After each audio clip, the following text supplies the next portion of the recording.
Well, I'm not hopeful of progressing with the CCRC, but I hope that the meeting, because of course as I said, I don't stand alone. Michael wrote an excellent book about the role of the CCRC. There are academics, there are legal people. A lot of people are asking questions about the CCRC. We need something, obviously we need something. But, as I've said, to me the CCRC changed. They started off well and they've changed. So I'm hoping that the meeting on the 30th of November at the House of Commons will raise awareness about this. That we can perhaps, because John MacDonald, who's hosting the meeting, the MP who's hosting the meeting, he works tirelessly for anything like this, and hopefully we will now get the MPs involved and interested in pushing forward to say that we do at least need a review of the CCRC. So it's not really just about my case, that it is obviously on the strength of my case because John has worked for my case for so long, but it's hopefully to raise the awareness about the role of the CCRC and how many cases are pending and maybe have been refused.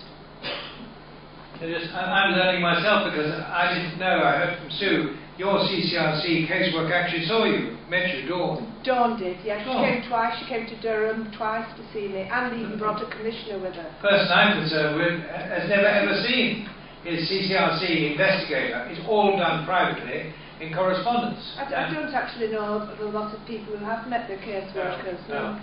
I did. I was filmed by my case officer when they came to interview me. There are some good journalists who will write stories, you know, to try and help progress the case. But it's very difficult for me. People would write as many stories as they wanted about Paul, because Paul's name's been cleared, so they've got no fear of a legal process. For me, I'm fortunate that there are some journalists who read my case enough and they will write a positive thing. But sometimes, I mean, I'd love to do a book.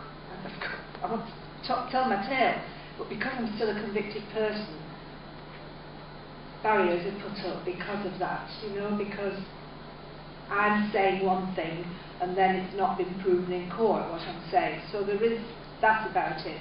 But as far as going back to the trial and error, I think those people were really valuable because they would stick their neck out to go and knock on doors, which a lot of solicitors won't do, you know. And that's why I think the work of the students is going to be so beneficial, because they can take over that investigative role and look at the nitty-gritty. I think that's really so important in the case, rather than the legal side of it, of just looking what, like I said, some things you can't put forward at appeal because they've been heard before. The whole case needs to be looked at, and that's the value, I think, that the students will bring to this problem that we've got. And I suppose in a way as well, I think people like me and Sue in that sort of circumstances, we have no fear. There is no fear. We'll say anything we want to anyone we want at any time we want. Prove me wrong. You know, a journalist, an editor, someone can prove them wrong, even just by saying, "I'm your boss, fuck off." You know, it's as simple as that. We don't have that fear. We can stand anywhere and say what we want, when we want, and how we want, and we will. I think that one of the main things is a very good friend of ours, Paddy Hill, who was one of the Birmingham Six, is doing his best to set up a project that will help counsel people. But my own GP said to me, "I think you need counselling."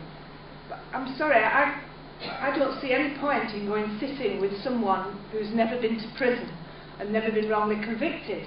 And that's why I speak to Paul or I speak to Paddy. People who've been wrongly convicted are the only people who I think will understand me. And so I think it's this network that needs to be grown and funding found that's the way to help people. But there will always be that stigma. I mean, Paul has cleared his name, thank goodness. I'm still a convicted person.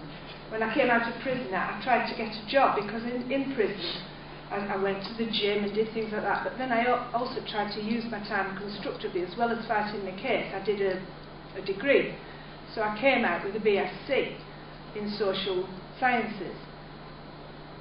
But when you try and get a job, and then they say, well, what was your last job? And say, no, I've just come out of prison, I've been in prison for X number of years. Honestly, you might as well have two heads. So I never got a job, because that stigma is there, and they look at you. And I'd have gone serving in a supermarket. I'm not saying I wanted a top job, but I never got a job. I went to the job centre and I really tried, and it was impossible. So that stigma is always there.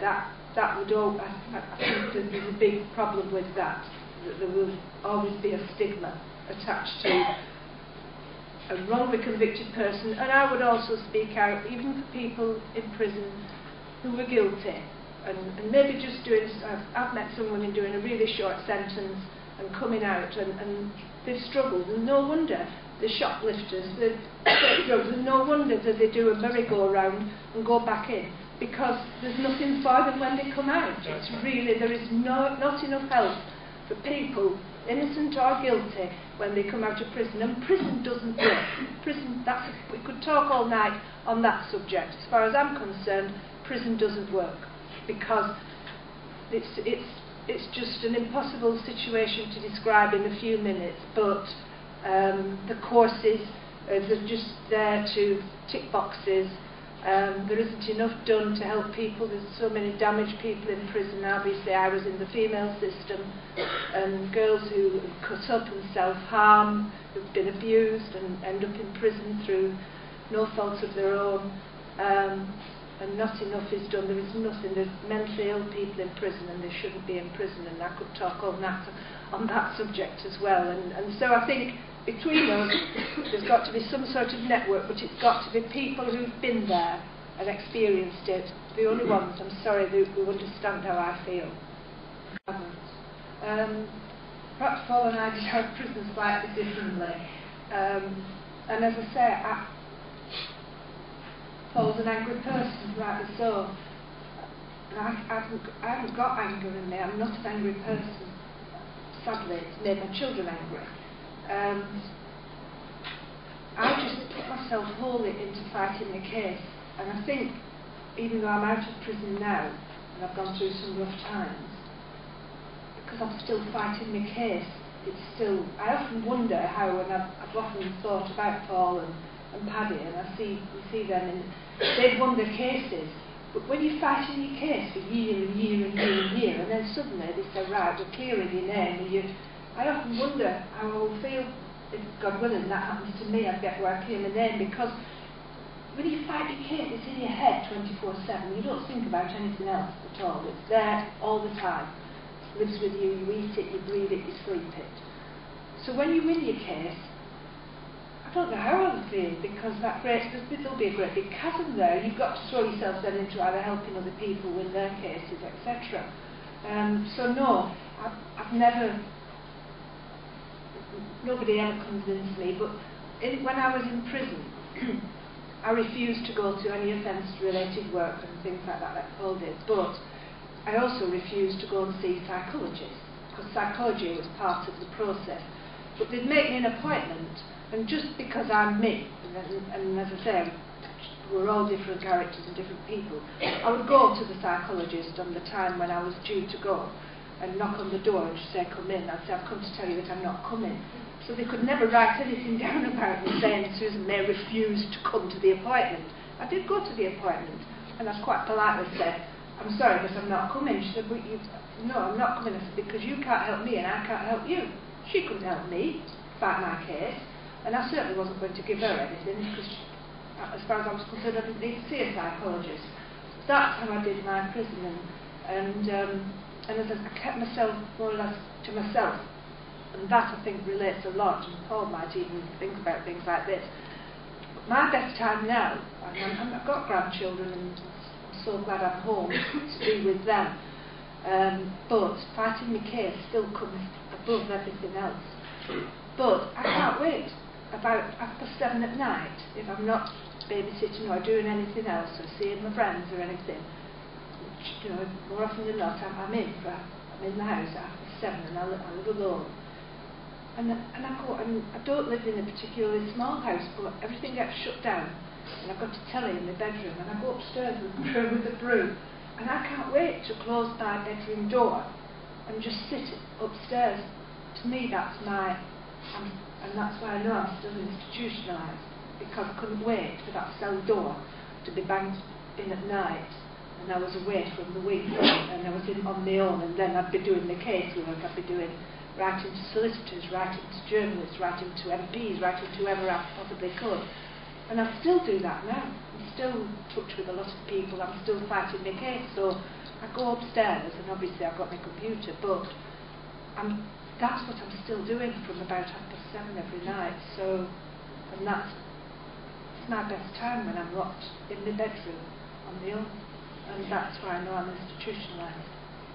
Well, I think we all had an incredible evening, and my experience is the incredible courage and determination of these people, and more than just Paul and Sue, who could have taken the easier way out if they could have got themselves to say, oh, I was guilty. But they have gone on year after year after year. What I really learned tonight was the kind of connection between you all, that you are mutual support, aren't you, between each other? Yeah. You know each other, and that I think must be wonderful. Anyway, I think it's an eye-opener for me, for everybody here, and I'd like to thank Paul and Sue very much, for Michael and Innocence Project for fixing this up, but especially for these two. So we could do a good job.